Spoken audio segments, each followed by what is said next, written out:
Welcome to the Tech Egg. Don't get scrambled. Enjoy the video. In this video, I will show how to cook delicious hibachi rice right at home. First, let's gather our essential ingredients. You'll need about 3 cups of cold, day-old cooked rice, which is key for that perfect texture. Also, prepare your favorite protein, perhaps 8 ounces of chicken or shrimp. Don't forget your fresh vegetables like 1/2 cup of chopped onions, 1/4 cup of carrots, and 1/4 cup of peas.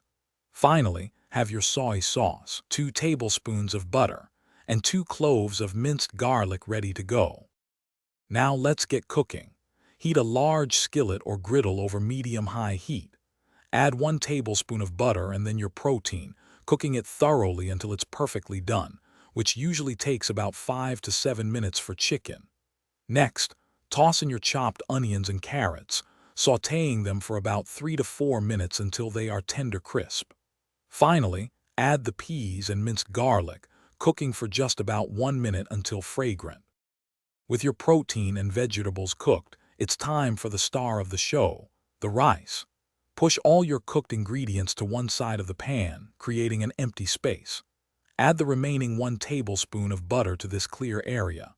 Now, introduce your 3 cups of cold, day-old rice, breaking up any clumps with your spatula. Fry the rice for about 5 to 7 minutes, stirring occasionally until it starts to get slightly crispy and heated through.